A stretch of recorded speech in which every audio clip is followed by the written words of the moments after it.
Ya, selamat sore Bapak Ibu Saudara semua. Shalom bagi kita semua. Salam damai sejahtera dari Tuhan Yesus Kristus. Kiranya segala rahmat kasih karunia damai sejahtera, pertolongan, perlindungan, dan anugerah Tuhan selalu melimpah bagi kehidupan kita semua. Selamat datang, selamat beribadah. Mari Bapak Ibu Saudara, hari ini kita rileks saja, santai saja, seperti layaknya mendengarkan sebuah mata pelajaran atau sebuah kuliah, mengingat mungkin kita pernah sekolah dahulu seperti itu. Dan ini juga sebagai silaturahmi bagi kita, untuk kita bisa saling mengenal, bisa saling berkomunikasi, dan bisa saling menjalin kasih persaudaraan setiap hari. Mari Bapak Ibu Saudara, kita akan memulaikan ibadah kita. Kita akan naikkan sebuah pujian untuk memulaikan ibadah kita. Mengapa kau memilihku untuk menjadi milikmu?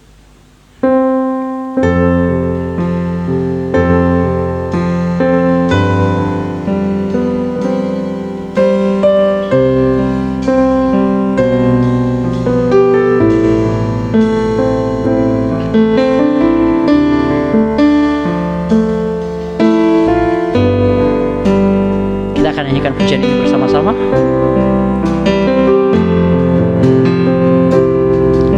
Mengapa kau memilihku untuk menjadi milikmu, sedangkan kau tahu salahku. Amin.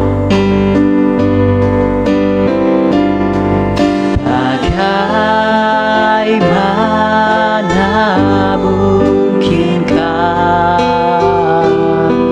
mengampuni semua dosaku dan mau menyelamatkan jiwaku.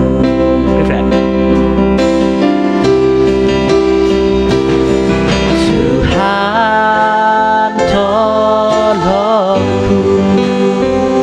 hidup nurut padamu. Ku mau mentaati firman-Mu.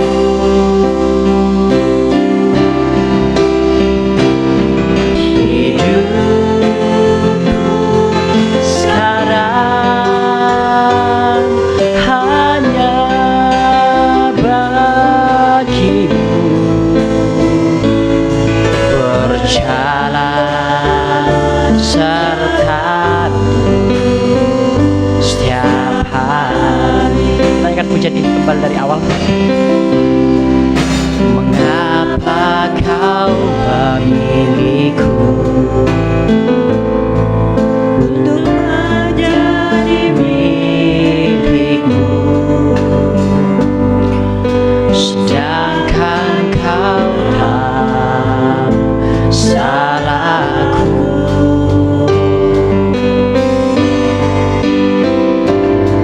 Bagaimana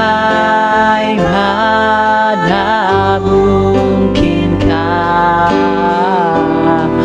mengampuni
berjalan sertamu setiap hari. Berjalan sertamu setiap hari. Yuk kita akan sama-sama doa untuk mengawali ibadah kita. Bapa kami di surga, alasan Tuhan memilih kami sebenarnya adalah karena kedaulatan Tuhan yang begitu tidak bisa dibandingkan dengan apapun. Tuhan tidak bisa diatur oleh siapapun, tidak bisa diajari oleh siapapun. Dan Engkau bekerja dengan kedaulatanmu sendiri. Karena kedaulatanmu sendiri juga lah yang telah memilih kami untuk diselamatkan, untuk diampuni segala dosa dan kesalahan kami. Dan kedaulatanmu juga lah yang membawa kami sampai pada sore hari ini bisa beribadah bersama-sama dengan teman-teman seiman kami, bersekutu memuji memuliakan nama Tuhan. Terima kasih Bapa di surga, seberapa sidang jemaat Tuhan yang Tuhan sudah gerakkan hatinya untuk datang dalam ibadah ini. Tuhanlah yang menolong kami, memberikan kami kekuatan, kemampuan, hikmat yang dari Tuhan, senantiasa selalu melimpah dalam kehidupan kami. Dan biarlah dari awal hingga pada akhirnya pembelajaran kami dapat membuat kami semakin mencintai Tuhan dan semakin juga mencintai firman Tuhan. Firman Tuhan yang akan kami gali bersama-sama dapat membuat kami menjadi orang-orang yang semakin dewasa di hadapan Tuhan. Terima kasih Bapa di surga. Ini doa kami dalam nama Yesus, puji Tuhan. Amin. Kita akan naikkan sebuah pujian kembali dan setelah itu kita akan mendengarkan materi. Kita akan naikkan sebuah pujian, selidiki aku, lihat hatiku, apakah aku sungguh mengasihimu Yesus.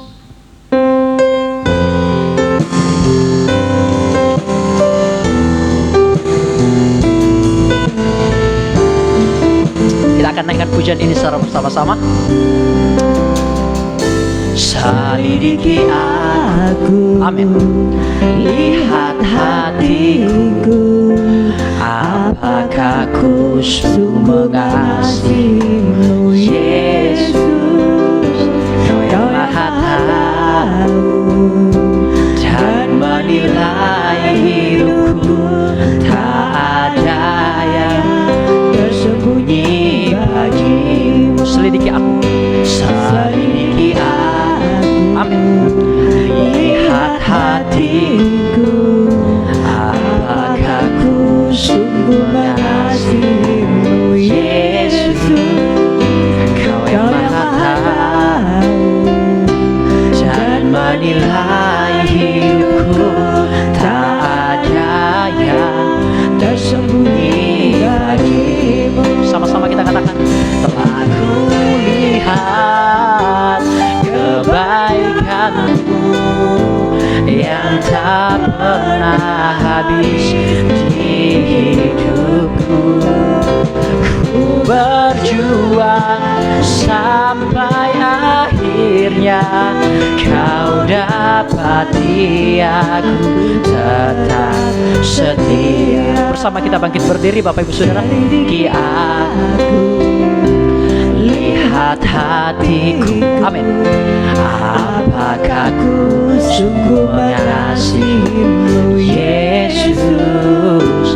Kau yang maha tahu dan menilai hidupku, tak ada yang tersembunyi bagimu. Telah kulihat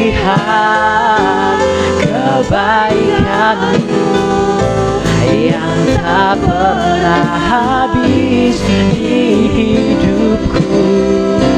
Ku berjuang sampai akhirnya kau dapati aku tetap setia. Oh, telah kulihat kebaikanmu yang tak pernah habis di hidupku. Ku berjuang sampai akhirnya kau dapati aku tetap setia. Telah kulihat kebaikanmu yang tak pernah habis di hidupku. Ku Ku berjuang sampai akhirnya Kau dapati aku tetap setia. Ku berjuang sampai akhirnya Kau dapati aku tetap setia. Bapa kami di surga, sebentar kami akan memulaikan pelajaran kami. Kami akan membahas bagaimana Yesus memilih Simon Petrus beserta dengan Andreas, Yohanes beserta dengan Yakobus anak Zebedeus. Tuhan memilih mereka bukan karena mereka begitu sangat kompeten atau potensial. Tuhan juga memilih mereka bukan karena mereka begitu sangat baik di kalangan bangsa Israel pada saat hari itu. Namun Tuhan memilih mereka karena berdasarkan kedaulatan Tuhan yang hadir di tengah-tengah dunia pada saat hari itu. Terima kasih Bapa di surga, kami akan duduk tenang mendengarkan materi yang akan kami pelajari bersama-sama. Tuhan menolong kami semua. Di dalam nama Tuhan Yesus Kristus kami berdoa dan mengucap syukur puji Tuhan. Amin. Silakan duduk kembali Bapak Ibu Saudara semua. Kembali saya sapa Bapak Ibu dari tempat yang penuh bahagia ini. Shalom bagi kita, salam damai sejahtera dari Tuhan Yesus. Kiranya segala rahmat kasih karunia damai sejahtera, pertolongan, perlindungan, anugerah Tuhan melimpah bagi kehidupan kita bersama baik hari ini sampai selama-lamanya Tuhan Yesus datang kembali. Selamat datang, selamat beribadah, selamat bertemu kembali.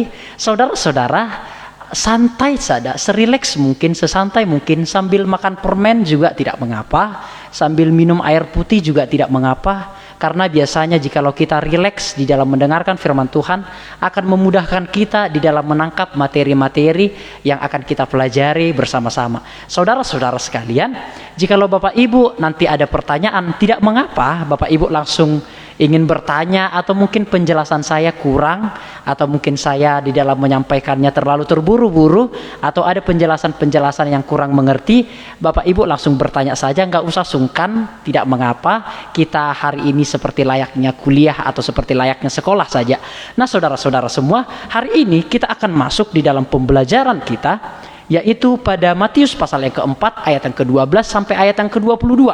Kita sudah membahas bagaimana pencobaan di padang gurun, begitu penjabaran-penjabaran yang sangat baik yang dipopulerkan atau yang disampaikan oleh beberapa hamba Tuhan seperti ada Bapak Hari, ada Kak Olpi.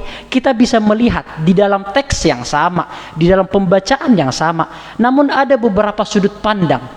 Bapak Hari menyampaikan materi tentang pencobaan di padang gurun berbeda dengan Kak Olpi, berbeda juga dengan saya pribadi. Artinya setiap orang itu memiliki sudut pandangnya masing-masing, saudara sekalian, di dalam menggali firman Tuhan. Nah, kita sudah menyelesaikan mengenai pencobaan di padang gurun. Kita akan kita akan membaca atau membuka Alkitab kita bersama-sama di dalam Matius pasal yang keempat ayat yang ke-12 sampai ayat yang ke-22. Namun di bagian yang pertama kita akan membahas terlebih dahulu di dalam ayat yang ke-12 sampai ayat yang ke-16, dan di bagian yang kedua nanti kita akan membahas di ayat yang ke-17 sampai ayat yang ke-22. Yuk kita akan masuk di dalam pembahasan yang pertama, yaitu di dalam Matius pasal yang keempat ayat yang ke-12 sampai ayat yang ke-16 saja lebih dahulu. Saya akan membacakan bagi kita semua, bisa lihat di slide yang saya sediakan. Yesus tampil di Galilea. Matius pasal yang keempat ayat yang ke-12 sampai ayat yang ke-17, demikian firman Tuhan. Tetapi waktu Yesus mendengar bahwa Yohanes telah ditangkap, menyingkirlah ia ke Galilea. Ia meninggalkan Nazaret dan diam di Kapernaum, di tepi danau, di daerah Zebulon dan Naftali, supaya genaplah firman yang disampaikan oleh Nabi Yesaya, tanah Zebulon dan tanah Naftali, jalan ke laut, daerah seberang sungai Yordan, Galilea, wilayah bangsa-bangsa lain. Bangsa yang diam dalam kegelapan telah melihat terang yang besar, dan bagi mereka yang diam di negeri yang dinaungi maut telah terbit terang.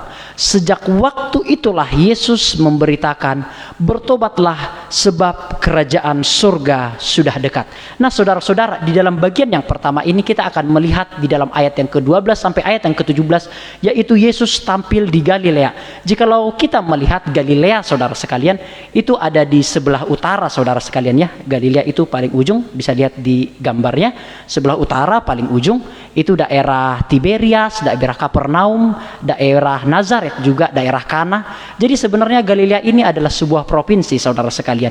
Nah, jadi Yesus menyingkir ke sana. Kita tahu bahwa pencobaan Yesus di padang gurun, masih ingat dia di padang gurun apa? Di padang gurun Yudea ya, di padang gurun Yudea di mana Yesus tampil pada saat hari itu, atau di mana juga pelayanan Yohanes Pembaptis ada di padang gurun Yudea, dan juga Yesus melayani di padang gurun Yudea. Sebenarnya saudara sekalian, transisi dari ayat ke-11 itu atau pencobaan di padang gurun dengan ayat yang ke-12 Yesus tampil di Galilea, sebenarnya ada 1 tahun transisinya. Jadi itu tidak langsung setelah Yesus ditubai di padang gurun dan setelah itu baru langsung ke Galilea, enggak. Namun ternyata Yesus melayani di Yudea kurang lebih 1 tahun. Nanti Bapak Ibu bisa baca di dalam Yohanes pasal yang pertama ayat yang ketiga dan sampai pasal yang keempat ayat yang ketiga. Di situ ada semuanya dijelaskan detail dari pelayanan Yesus di Yudea saudara sekalian. Bapak Ibu nanti bisa baca di sana. Jadi kita bisa melihat Yesus berangkat dari Yudea. Yudea itu ada di sebelah selatan Bapak Ibu ya, selatan, dan Galilea itu ada di sebelah utara saudara sekalian. Nah, jadi Yesus menyingkir ke Galilea saudara sekalian. Bisa dilihat ya, di daerah Galilea itu sebuah provinsi, dan provinsi itu memiliki beberapa banyak kota seperti itu. Ada kotanya itu Kapernaum, Magdala, Tiberias, Kana, Nazaret, Betsaida, dan seterusnya. Itu adalah kota-kota di dalam provinsi Galilea. Nah, saudara-saudara sekalian, kita membaca ayat di atas, sebelum Yesus menyingkir ke Galilea, dia melayani di Yudea terlebih dahulu saudara sekalian. Ada di situ di pasal yang keempat ayat yang ketiga. Mungkin Kak Olpi bisa baca 1 ayat saja supaya kita bisa melihat transisi dari pencobaan di padang gurun itu tidak langsung kepada Yesus menyingkir ke Galilea, namun ada 1 tahun Yesus itu melayani di Yudea pada saat hari itu. Coba dibaca pasal yang keempat ayat yang ketiga saja. Lalu datanglah si pencoba itu dan berkata kepadanya. Yohanes pasal yang keempat ayat yang ketiga. Ya, Yohanes pasal yang keempat ayat yang ketiga. Itu dijelaskan oleh Rasul Yohanes saudara sekalian.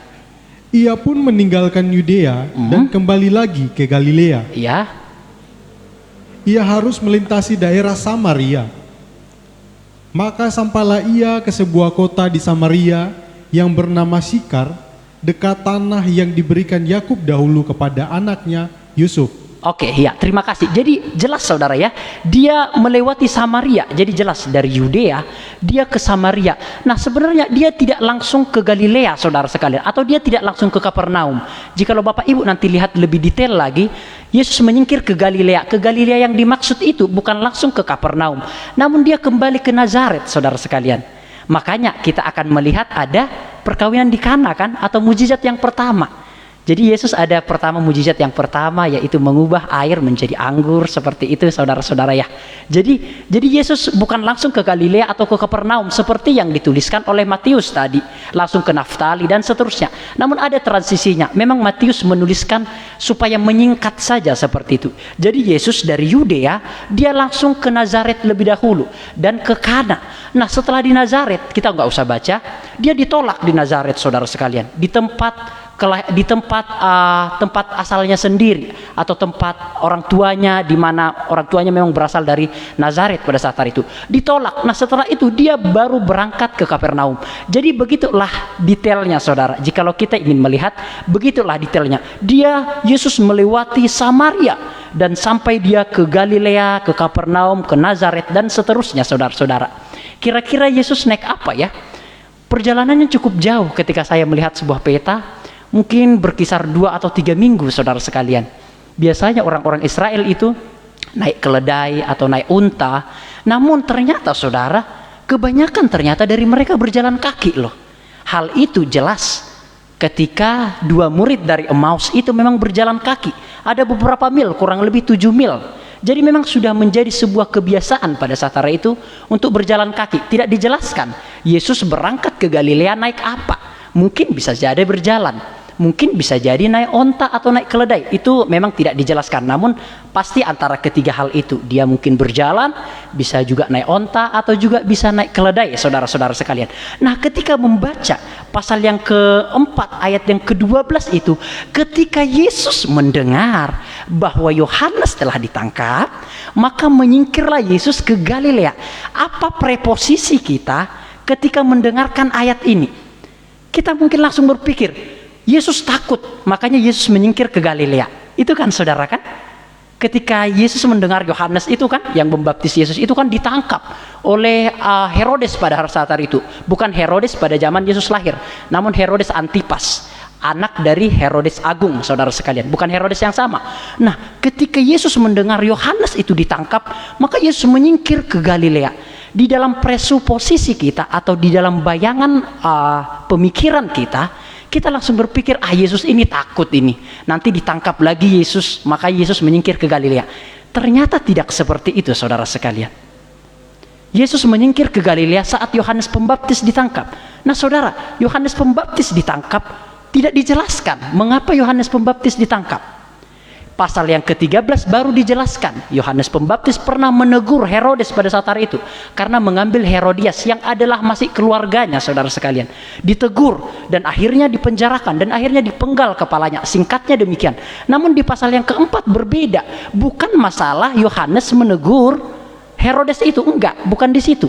Tidak dijelaskan mengapa Yohanes ditangkap di dalam ayat itu, tidak dijelaskan detail. Namun Josephus itu seorang ahli sejarah dari orang Yahudi. Dia menjelaskan mengapa Yohanes Pembaptis ini ditangkap. Dia menjelaskan bahwa Herodes Antipas, anak dari Herodes Agung, yang berusaha membunuh Yesus ketika Yesus lahir. Masih ingat ceritanya ya? Jadi bukan Herodes yang sama. Herodes anak dari Herodes Agung, namanya adalah Herodes Antipas. Ada juga namanya juga Herodes Filipus atau sering disebut dengan Herodes yang kedua. Itu beberapa anak-anak dari Herodes Agung yang berusaha untuk membunuh Yesus. Nah, anak dari Herodes Agung ini yang adalah Herodes Antipas ini khawatir Yohanes menghasut rakyat untuk memberontak. Karena jelas, saudara, jelas sekali Yohanes sudah memiliki banyak sekali pengikut. Banyak sekali pengikutnya. Saudara-saudara sekalian, ini penting. Nabi pada saat itu begitu sangat-sangat dinantikan. Ada 4 tahun masa Yesus, masa Allah, maafkan saya, masa Tuhan berdiam diri 400 tahun. Enggak ada satupun Nabi yang diutus. Nabi terakhir itu adalah Nabi Maliaki, saudara sekalian. Kurang lebih 400 tahun sebelum Masehi, pelayanan Nabi Maliaki. Jadi selama dari Nabi Maliaki sampai Yesus, pada tahun kurang lebih pada tahun 4 sebelum Masehi, atau Yohanes pada tahun 6 sebelum Masehi, tidak ada nabi-nabi sedikit pun. Jadi ketika Yohanes tampil, itu menjadi sebuah yang begitu sangat agung, begitu sangat gempar pada saat itu, saudara-saudara, sehingga dia memiliki banyak pengikut. Dan Herodes Antipas ini khawatir, jangan-jangan nanti Yohanes Pembaptis ini punya banyak anggota, punya banyak murid, sehingga ditangkap, saudara sekalian. Sehingga ditangkap Yohanes Pembaptis ini. Tidak dijelaskan apakah dia dibebaskan. Namun di pasal 13, 14, 15 dia ditangkap kembali karena menegur, seperti yang saya katakan, menegur Herodes Antipas ini karena mengambil Herodias. Mungkin bisa jadi setelah ditangkap dibebaskan kembali. Namun bisa jadi Yohanes Pembaptis ini tetap ditangkap sampai dia dieksekusi, saudara sekalian. Ada banyak sekali kemungkinan untuk hal itu. Nah, saudara-saudara, seperti yang saya katakan, Herodes Antipas ini anak Herodes Agung, memerintah sampai 39 Masehi di Galilea, saudara sekalian. Nah, istrinya adalah, ada setidaknya 3 istri yang saya temukan, yaitu Pasialis dan Herodias, mantan istri dari Filipus, Herodes II. Jadi sebenarnya Herodias dengan Herodes Antipas ini masih memiliki keluarga, hubungan darah seperti itu, saudara-saudara. Sehingga Yohanes itu di dalam pasal yang setelahnya, dia menegur Herodes Antipas ini, dan akhirnya Herodes Antipas beserta dengan Herodias ini sakit hati, sehingga akhirnya Yohanes Pembaptis ditangkap dan akhirnya dieksekusi, dipenggal kepalanya, saudara-saudara sekalian. Jadi ternyata Herodes Antipas ini memerintah di Galilea, saudara. Jadi fokus pemerintahannya itu di Galilea. Memang dipercayakan dia di sana, saudara-saudara sekalian. Karena ada banyak ternyata anak-anak dari Herodes Agung, saudara. Jadi dipercayakan beberapa provinsi untuk diperintah. Jadi saudara-saudara, Yesus pergi menyingkir ke Galilea bukan karena takut, enggak. Karena apa, saudara? Wong Herodes Antipas yang menangkap Yohanes Pembaptis itu fokus pelayanannya atau fokus pemerintahannya itu di Galilea. Ini seperti masuk ke gua singa, saudara sekalian. Jadi ketika membaca ayat-ayat itu kita harus lebih detail lagi, saudara. Memang dikatakan, saudara sekalian, ketika Yesus mendengar bahwa Yohanes itu ditangkap, menyingkirlah ia ke Galilea, saudara. Sebenarnya kata menyingkir itu bisa dikatakan atau di dalam terjemahan bahasa aslinya anak hero. Itu berarti comeback, kembali ke Galilea. Jadi lebih tepat sebenarnya teks itu diterjemahkan adalah bukan menyingkir, namun ketika mendengar Yohanes Pembaptis ditangkap, kembalilah Yesus ke Galilea, ke Nazaret tempat asalnya. Kira-kira begitulah terjemahan aslinya, saudara sekalian. Jadi comeback, kembali dia. Jadi bukan takut loh ya. Bukan takut Yesus kembali ke Galilea mendengar bahwa Yohanes Pembaptis itu telah ditangkap. Yesus bukan menyingkir ke Galilea untuk menyelamatkan diri, no. Karena Galilea adalah wilayah kekuasaan Antipas yang memenjarakan Yohanes. Didukung karena juga menggenapi firman Nabi Yesaya. Jelas, saudara sekalian. Jadi Yesus datang ke Galilea bukan karena takut, namun karena memang, saudara sekalian, Yesus ingin kembali ke Galilea untuk menggenapi firman yang telah dituliskan oleh Nabi Yesaya. Jadi bukan takut atau menyelamatkan dirinya sendiri, no. Tidak seperti itu, saudara sekalian. Yesus datang ke Galilea untuk menggenapi firman yang telah dinubuatkan oleh Nabi Yesaya, yaitu ada di dalam Yesaya pasal yang ke-14, Yesaya pasal yang ke-8, ayat yang ke-23. Mungkin Kak Olpi bisa bacakan biar kita lebih berbagi pelayanan seperti itu. Pasal yang ke-8 ayat yang ke-23. Tetapi tidak selamanya akan ada kesuraman untuk negeri yang terimpit itu. Kalau dahulu Tuhan merendahkan tanah Zebulon dan tanah Naftali, maka di kemudian hari ia akan memuliakan jalan ke laut, daerah seberang Sungai Yordan, wilayah bangsa-bangsa lain. Ya, jadi saudara-saudara sekalian, ketika Yesus datang ke Galilea itu untuk menggenapi nubuatan yang tertulis di dalam Yesaya pasal yang ke-8 ayat yang ke-23. Kira-kira Yesaya ini hidup kira-kira tahun 700 sebelum Masehi, saudara sekalian. Jadi nubuatan Nabi Yesaya ini digenapi oleh Yesus Kristus ketika Yesus kembali dari Yudea ke Galilea, saudara-saudara sekalian. Pelayan Yesus di Yudea ternyata tidak terlalu banyak dicatat atau tidak terlalu signifikan, saudara sekalian. Tidak terlalu banyak dicatat pelayanan Yesus di Yudea, saudara. Namun ketika Yesus kembali ke Galilea, ada banyak pelayanan yang spektakuler yang dilakukan. Apa contohnya? Mengubah air menjadi anggur. Itu di Kana. Kana itu masih provinsi dari Galilea. Dan juga di Gadara, bagaimana Yesus orang yang kesurupan itu, kerasukan itu. Dan ada banyak pelayanan-pelayanan Yesus, memanggil murid-murid Yesus, yaitu ada Yohanes, ada juga Yakobus anak Zebedeus, ada juga Simon Petrus, ada juga Andreas. Jadi ternyata tidak cukup signifikan, tidak cukup profit, tidak cukup ada yang terjadi di Yudea, saudara sekalian. Tidak cukup banyak yang dicatat pelayanan Yesus di Yudea. Namun ketika Yesus kembali ke Galilea, tempat kelahiran Yesus atau tempat asal dari orang tua Yesus, ada banyak mujizat-mujizat, ada banyak pelayanan-pelayanan yang dilakukan oleh Yesus Kristus, saudara sekalian. Terlebih khusus dia menggenapi nubuatan dari Nabi Yesaya yang 700 tahun sebelumnya sudah dituliskan oleh Yesaya, saudara sekalian. Jadi ternyata Galilea itu merupakan tempat yang sering dikucilkan, saudara-saudara. Mungkin nuwun sewu, mungkin itu seperti kota-kota kecil di Jawa Timur barangkali sebagai kota persinggahan seperti itu. Itu kota kecil mungkin UMK-nya tidak banyak seperti itu, penduduknya juga tidak banyak dan lain-lain. Sepertinya adalah kota-kota yang tidak terlalu banyak peminat-peminatnya. Demikian juga Galilea ini, saudara. Ternyata penghasilan di sana juga tidak cukup baik. Ada banyak kalangan-kalangan orang yang miskin di sana, saudara-saudara. Sehingga ketika Yesus datang ke Galilea itu merupakan sebuah hadiah gitu loh. Ibaratnya contohnya kayak seperti ini. Gubernur mau bertempat tinggal di Lumajang. Kira-kira begitu saudara-saudara. Gambarannya begitu. Begitu sangat spektakulernya Lumajang ini. Terangkat nama Lumajang ini. Nah begitulah yang dituliskan oleh Nabi Yesaya.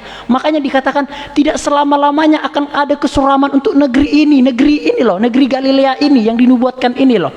Kalau dahulu Tuhan merendahkan tanah Zebulon dan tanah Naftali, maka kemudian hari Ia akan memuliakan jalan ke laut, daerah seberang sungai Yordan. Wilayah bangsa-bangsa lain yang dimaksudkan itu adalah Galilea, saudara-saudara sekalian. Jadi Yesus datang ke tempat atau ke wilayah atau ke daerah yang bukan yang ada menara di sana. Bukan ke Yerusalem Yesus kembali, walaupun dia lahir di daerah situ atau di Bethlehem. Bukan saudara-saudara sekalian, namun dia kembali ke Galilea, tempat yang sangat terhimpit, tempat yang banyak sekali kemiskinan di sana. Nah saudara-saudara, dari sini saya bisa mengambil sebuah kesimpulan. Ternyata Tuhan tidak membeda-bedakan apapun. Tuhan tidak membeda-bedakan daerah, atau mungkin Tuhan tidak membeda-bedakan orang. Itu pelajaran yang bisa kita ambil dari hal ini. Karena Yesus datang ke tempat yang terpencil itu untuk menggenapi nubuatan Nabi Yesaya. Kurang lebih 700 tahun sebelum kedatangan Yesus, Nabi Yesaya sudah menubuatkan kedatangan Kristus. Ini merupakan bukti bahwa Alkitab adalah firman Allah yang nubuatannya selalu tergenapi. Saudara-saudara, ketika saya menilik narasi atau kisah atau historitas dari Alkitab ini, kita melihat saudara, kita bedah ya pelan-pelan ya, pelan-pelan santai saja. Kita sudah tahu bahwa ternyata janji itu, keselamatan itu diberikan lebih dahulu kepada orang Yahudi, bukan? Yes, mereka adalah bangsa pilihan Tuhan. Namun singkat cerita, pada zaman kisah para rasul, bagaimana murid-murid itu mulai memberitakan kabar baik di Yerusalem, di Yudea, Samaria, sampai seluruh daerah-daerah Israel, sampai seluruh dunia pada saat itu. Maka tersebar juga lah kabar keselamatan itu kepada bangsa-bangsa lain. Kita dicangkokkan kepada akar itu, akar yang natural itu, saudara-saudara, dicangkokkan. Kita yang bukan dari tangkai atau kita bukan dari carangnya itu, saudara, kita dicangkokkan ke sana, saudara-saudara. Nah, demikianlah mungkin Galilea, gambaran kita mungkin menurut saya, saudara, yang tidak diperhatikan, yang dikucilkan, yang direndahkan, yang tidak dianggap. Bukankah seharusnya hanya bangsa Israel yang diselamatkan? Namun karena pengorbanan Yesus di kayu salib mengeneralisasi, keselamatan itu bisa merembet ke seluruh bangsa, saudara-saudara sekalian. Jadi baik kita, saya di suku Batak, ada penginjil di suku Batak namanya Nomensen. Dia yang memberitahukan pertama kali Injil keselamatan Yesus Kristus itu kepada orang-orang Batak, saudara sekalian. Karena kami orang Batak dahulunya Nuwun Sewu, barangkali saya salah, namun sejarahnya memang demikian. Kami adalah suku kanibalisme. Bisa dilihat jikalau Bapak Ibu membaca sejarah-sejarah dari suku Batak seperti itu. Kanibalisme, menyembah patung, menyembah berhala. Namun datang Nomensen, seorang penginjil, kami diselamatkan. Tentu Nomensen ini merupakan orang yang diutus langsung oleh Tuhan. Dan semangat Nomensen ini juga merupakan semangat yang diturunkan oleh nabi-nabi dan rasul-rasul dahulu, yang melayani di Yerusalem, di Samaria, Yudea, sampai seluruh bumi, saudara. Demikian mungkin di Jawa dan seterusnya. Ada banyak-banyak penginjil. Termasuk mungkin itu adalah Opa Van Hetzel yang menyebarkan pengajaran mempelai, kabar mempelai Alkitabiah dan seterusnya. Mereka semua dipakai oleh Tuhan. Sehingga kabar kesukaan itu, kabar keselamatan itu merembet kepada semuanya. Saudara-saudara semua, apa sih yang disampaikan di ayat yang ke-17? Tolong dibacakan Kak Olpi. Ada ternyata seruan Yesus itu berfokus di ayat yang ke-17. Sejak waktu itulah Yesus memberitakan, bertobatlah sebab kerajaan surga sudah dekat. Nah ternyata seruan Yesus sama dengan seruan Yohanes Pembaptis, saudara sekalian. Di dalam pasal yang ketiga, nanti Bapak Ibu baca pasal yang kedua, Yohanes juga berseru, bertobatlah karena kerajaan Allah sudah dekat, kerajaan surga sudah dekat. Nah ternyata seruan Yohanes Pembaptis juga diserukan oleh Yesus Kristus, saudara sekalian. Nah ini sesuatu yang sangat menarik. Artinya saudara, bertobatlah sebab kerajaan surga sudah dekat. Ini merupakan sesuatu yang sangat penting karena ditegaskan. Pertama-tama disampaikan oleh Yohanes Pembaptis, yang kedua ditegaskan oleh Yesus Kristus. Berarti ada sesuatu yang penting di dalam ayat-ayat ini. Saudara sekalian, kata bertobatlah itu menggunakan kata metaneu. Itu artinya berubah pikiran dan perasaan, saudara. Nah saudara-saudara, ini penting. Bertobat itu saudara, pikirannya yang diubah, saudara. Mungkin tingkah laku kita aman-aman saja hari ini. Namun jikalau ada pikiran-pikiran mungkin yang enggak pas seperti itu, ketika itu diubah atau ketika kita ada di dalam pembelajaran sehingga ternyata apa yang kita percayai selama ini, oh ternyata tidak demikian, ternyata itu juga adalah sebuah perubahan, itu juga adalah sebuah pertobatan, saudara. Jadi pertobatan itu dimulai dari bagaimana berbaliknya pikiran kita, perubahan pikiran dan perasaan kita. Sebenarnya bertobat itu bukan menyesali, bukan hanya menyesali, saudara. No, Yudas Iskariot menyesal atas perbuatannya, namun dia tidak berubah di dalam pikiran dan perasaannya. Yes, jadi pertobatan itu ternyata bukan hanya menyesali. Mungkin step pertama menyesali, yes itu baik. Namun tidak boleh berhenti di sana, saudara. Bertobat itu adalah proses bagaimana transformasi pemikiran kita. Dari yang dahulunya kita mungkin mempercayai atau meyakini sebuah keyakinan ini, namun ketika kita mempelajari yang lain, kita ternyata meyakini bahwa apa yang kita anggap dahulu benar merupakan hal yang tidak benar. Nah itulah yang dinamakan dengan bertobat, saudara-saudara sekalian. Jadi pertobatan itu adalah proses perubahan pikiran. Nah saudara-saudara, ternyata berubah pikiran itu tidak mudah. Apalagi di usia kita yang sangat mungkin 50 tahun ke atas. Memang untuk berubah pikiran itu sesuatu yang sangat-sangat sulit. Memang saya tidak mengalaminya. Namun saya bisa melihat itu ketika orang tua saya ada di rumah, saudara sekalian. Itu bisa terlihat walaupun saya seorang anak. Namun anak itu, saudara, memang sulit untuk mendengarkan, namun mereka biasanya tidak pernah gagal di dalam meniru. Anak itu, saudara, sulit di dalam mendengar, namun mereka tidak pernah gagal di dalam meniru, saudara-saudara sekalian. Yes, itu saya berkata-kata sebagai seorang anak. Saya bisa melihat walaupun orang tua saya itu ada di dalam penggembalaan, sekolah Alkitab dua-duanya, Pinel semuanya, saudara-saudara. Namun ternyata perubahan pikiran itu tidak segampang yang dipikirkan, saudara-saudara sekalian. Apalagi lah kita di kalangan gereja Pentakosta Tabernakel yang sangat streng sekali dengan ajaran kita sendiri, saudara. Sehingga untuk menerima sebuah pelajaran atau sebuah masukan atau sebuah sudut pandang dari yang lain itu merupakan sebuah kesulitan, saudara-saudara sekalian. Namun tentu kita pelan-pelan bagaimana kita bisa melihat Alkitab itu dari berbagai sudut pandang, saudara. Saya akan mengatakan, saudara sekalian, bahwa ternyata ada banyak sudut pandang atau fokus-fokus dari Alkitab.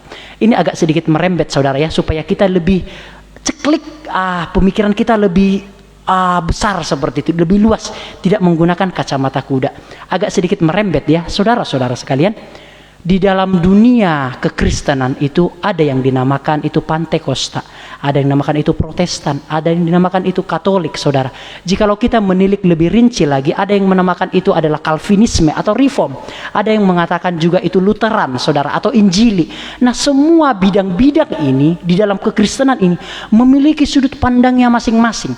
Contoh, saudara sekalian, kita sebagai orang Pantekosta Tabernakel, sudut pandangnya atau yang dilihat yang menjadi ciri khasnya adalah pengajaran tabernakel.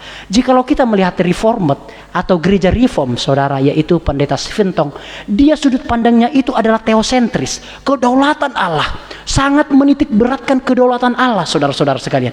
Nah jikalau kita melihat mungkin orang Injili, saudara sekalian, dia menitik beratkan yang namanya itu penginjilan, saudara-saudara sekalian.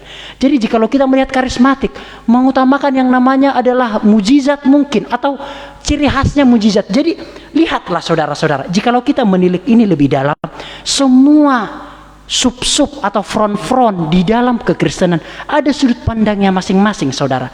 Nah jikalau kita hanya menitik beratkan sebuah pengajaran kita, namun tidak melihat sudut pandang dari denominasi-denominasi yang lain yang juga merupakan sudut-sudut pandang yang penting, kita akan sering menghakimi, saudara-saudara sekalian.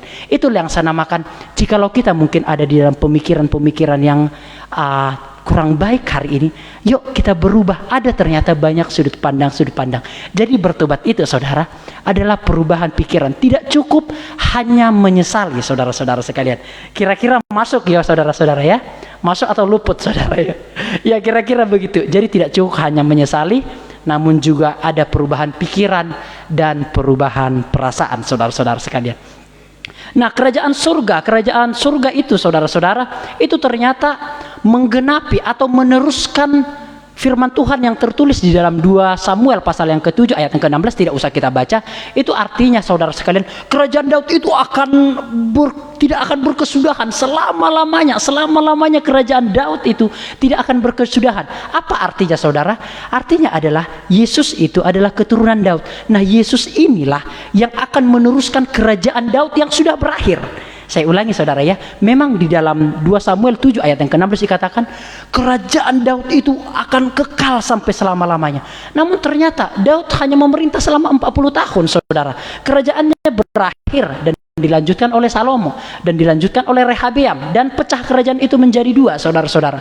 Nah, artinya bagaimana? Tentu tidak klop dong, wong kerajaan Daud berakhir kok, seperti itu. Nah, artinya adalah kerajaan Daud ini akan diteruskan oleh kerajaan Yesus Kristus yang tidak akan berkesudahan sampai selama-lamanya. Dan itu juga lah yang disampaikan Yesus, bertobatlah, kerajaan surga sudah dekat.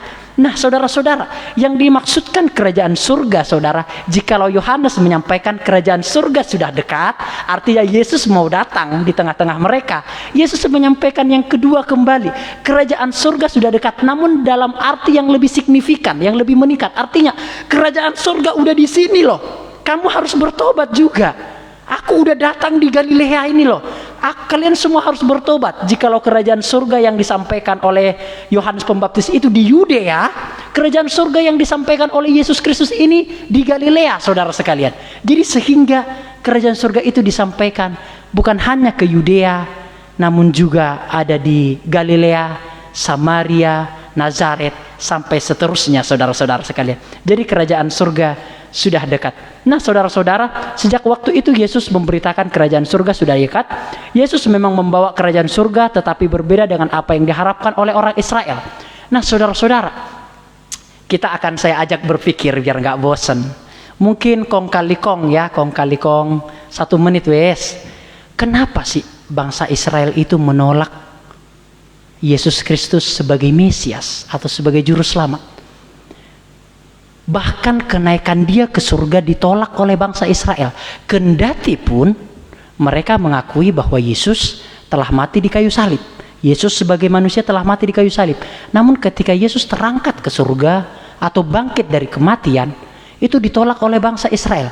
Jadi saudara-saudara, lihatlah, sahabat kita, saudara kita orang Muslim itu menolak yang namanya kematian Yesus di kayu salib, menolak yang namanya adalah kebangkitan Yesus.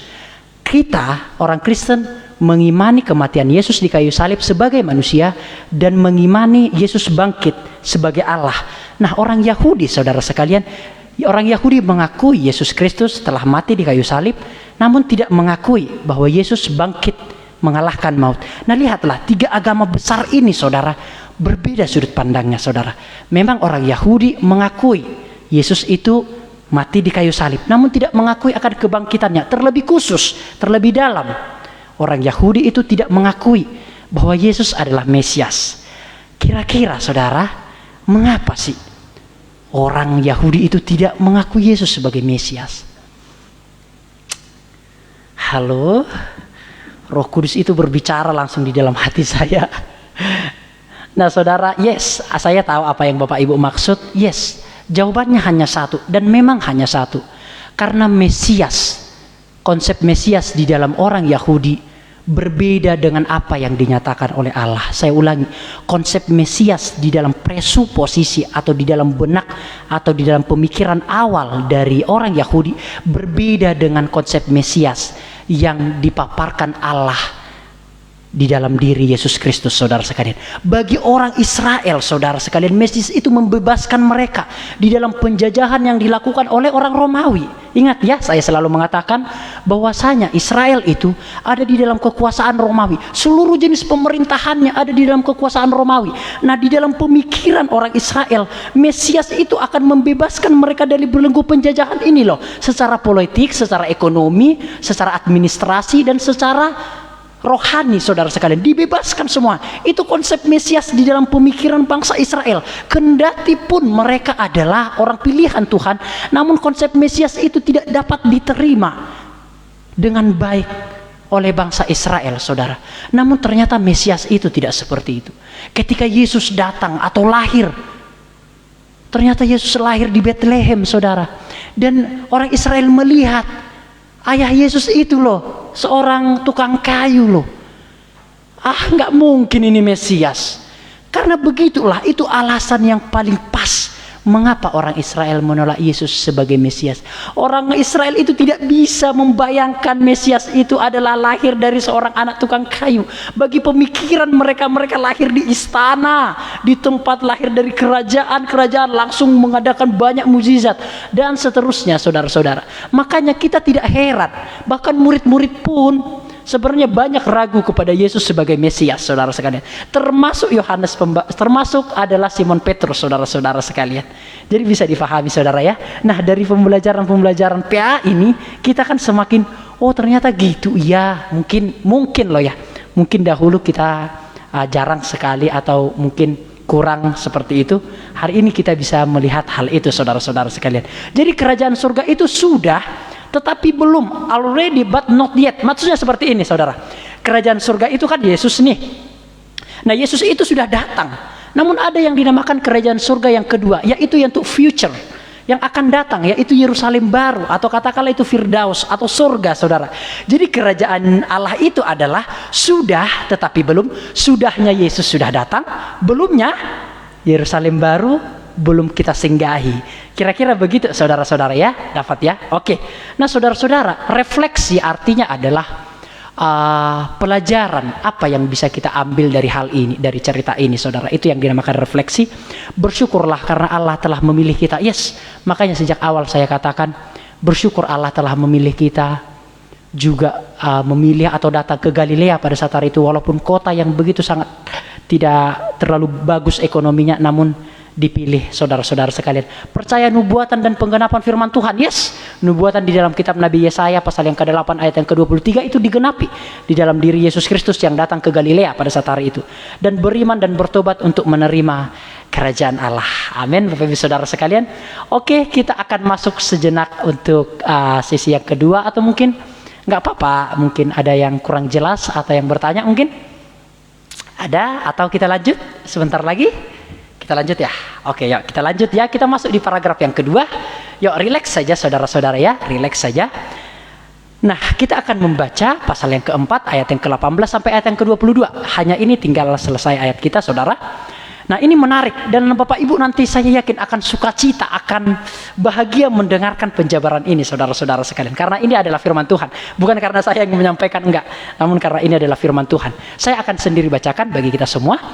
Pasal yang keempat ayat ke-18. Dan ketika Yesus sedang berjalan menyusur danau Galilea, ia melihat dua orang bersaudara, yaitu Simon yang disebut Petrus dan Andreas saudaranya. Mereka sedang menebar jala di danau sebab mereka penjala ikan. Yesus berkata kepada mereka, "Mari ikutlah aku, dan kamu akan kujadikan penjala manusia." Lalu mereka pun segera meninggalkan jalannya dan mengikuti dia. Bisa lihat di slide yang saya sediakan. Dan setelah Yesus pergi dari sana, dilihatnya pula dua orang bersaudara, yaitu Yakobus anak Zebedeus dan Yohanes saudaranya, bersama ayah mereka Zebedeus sedang membersihkan jala di dalam perahu. Yesus memanggil mereka dan mereka segera meninggalkan perahu serta ayahnya lalu mengikuti dia. Nah, saudara-saudara, supaya kita lebih gampang memahami ayat ini, saudara, kita lihat saja ini slide ini, gambar ini. Jadi ini, saudara, kan ada yang namanya Simon Petrus ya, beserta dengan Andreas. Yang kedua ada yang dinamakan adalah Yakobus anak Zebedeus dan Yohanes yang dikasihi, atau Yohanes yang paling muda, Yohanes kecil dinamakan. Jadi saudara-saudara sekalian, yang membereskan jala di dalam perahu itu adalah Yakobus sama Yohanes ya, di sana di ujung itu. Saya kasih kursornya. Nah, ini. Nah, yang ini adalah Simon Petrus beserta dengan Andreas, saudara-saudara ya. Jadi ketika itu, ini supaya untuk mempermudah kita.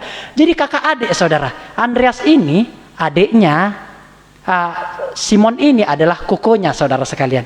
Dan Andreas ini adalah adiknya.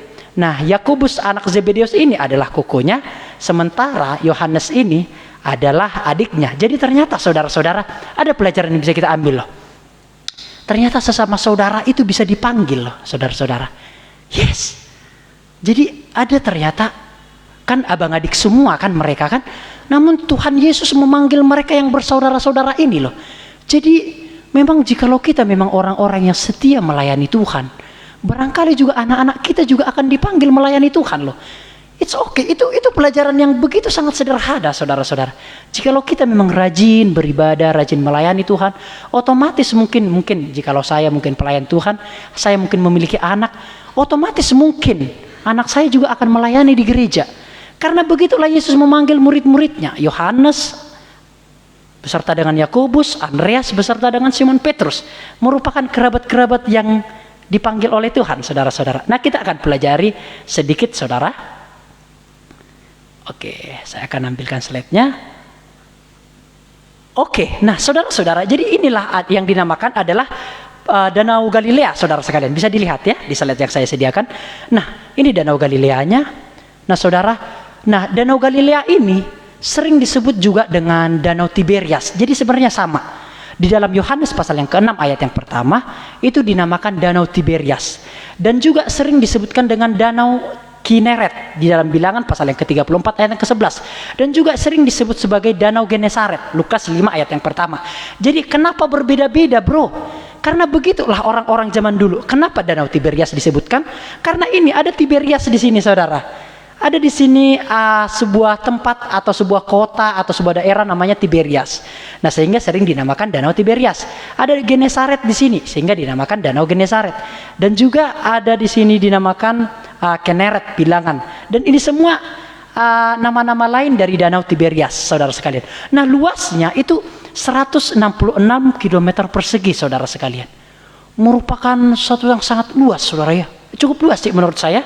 Permukaannya, maksudnya kedalamannya itu di atas permukaan laut itu 212,1 meter, saudara. Lebarnya itu 13 km, saudara sekalian.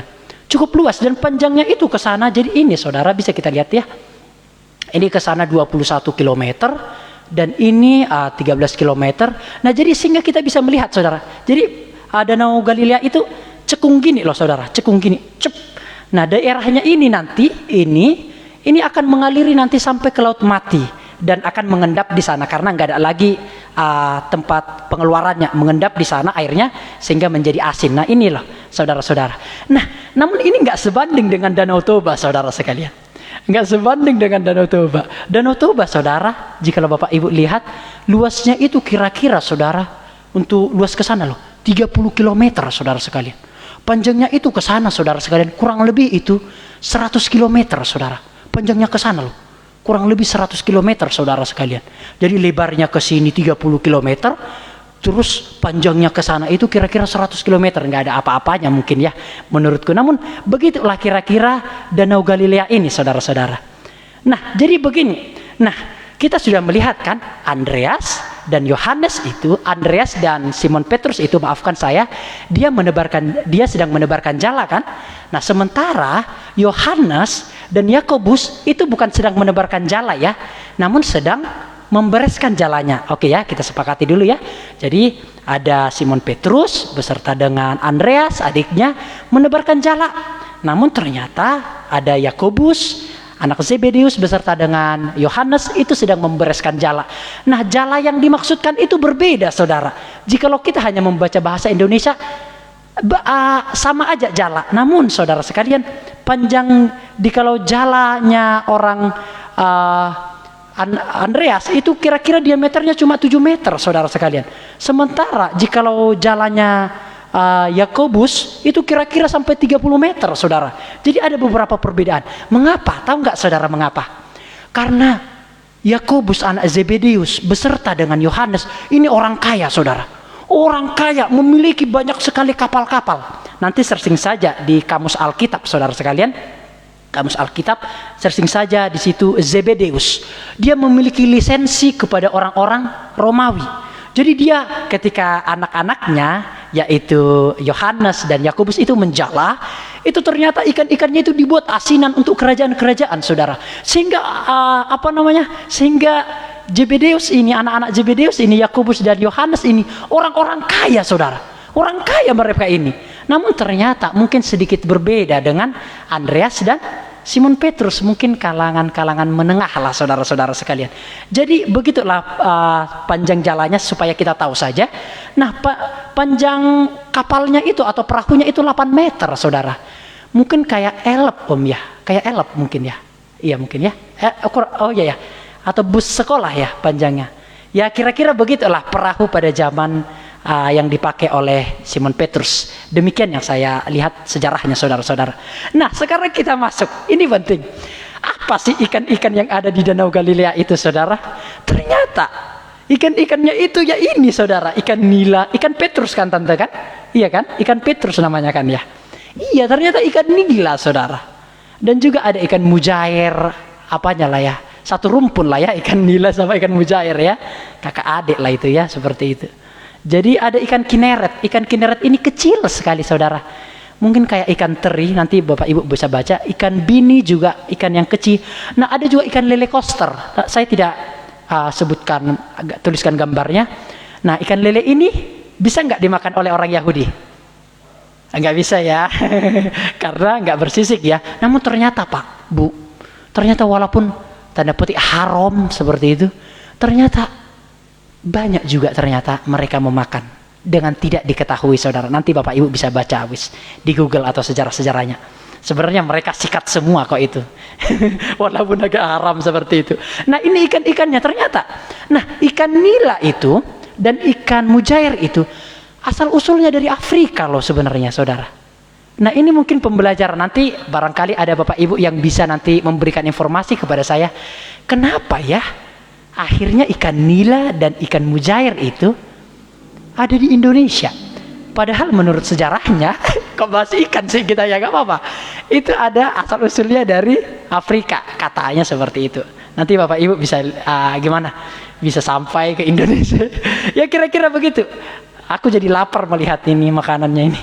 Oke, ada jenis-jenis ikan di Danau Galilea. Next ya. Nah, ini murid-murid Yesus yang pertama, saudara. Santai, rileks saja. Ada yang dinamakan Simon Petrus. Itu dia lahir tahun 1 Masehi, saudara. Dan berakhir dieksekusi, saudara sekalian. Disalibkan dengan kepalanya terbalik di Roma, itu tahun 68. Jadi dia usianya adalah kira-kira 68 tahun, saudara. Yesus kira-kira lahir tahun 4 atau 2 sebelum Masehi. Jadi Yesus lebih senior menurut usia daripada Simon Petrus. Karena Simon Petrus itu lahir tahun 1 Masehi loh ya. Namun Yesus lahir kira-kira tahun 4 atau 2 sebelum Masehi. Jadi kira-kira mereka selisih 2 atau 4 tahun, saudara sekalian. Nah, Andreas lebih muda adiknya. Dia lahir tahun 5 Masehi dan dieksekusi juga, mati juga, saudara, sebagai martir tahun 60 Masehi. Dan Yakobus anak Zebedeus, dia lahir tahun 5 Masehi dan berakhir atau meninggal sebagai martir juga di Yerusalem. Itu kira-kira tahun 44, sangat muda, saudara ya. Mungkin berusia 39 tahun dia juga dieksekusi, saudara. Bahkan menurut sejarah, martir kedua setelah Stefanus adalah Yakobus anak Zebedeus, saudara sekalian. Dia dieksekusi. Saya tidak sempat untuk menceritakan bagaimana mereka dieksekusi kapan-kapan. Dan Yohanes ini yang paling muda, saudara. Yang paling buntut, yang paling dikasihi atau yang paling dimanja karena ia bontot palingan ya. Dia lahir tahun 15 Masehi dan sampai masa usianya itu meninggal bukan meninggal martir atau dibunuh. Pada usia tua dia satu-satunya murid Yesus Kristus yang mati pada usia tua. Dia satu-satunya, saudara ya, ingat ya, dia satu-satunya. Dia berusia kira-kira 85 tahun, kurang lebih, saudara sekalian. Setelah dia menulis kitab Wahyu di Pulau Patmos, dia akhirnya meninggal pada usia yang tua. Nah, saudara-saudara, berarti Yohanes kecil ini dipanggil oleh Tuhan menjadi murid kira-kira umur berapa? Dari teks ini, ayo, kira-kira umur berapa? 15, yes. Tante gampang loh tante. Ya kira-kira umur 15. Karena begini, dari mana bisa mengidentifikasinya, bro?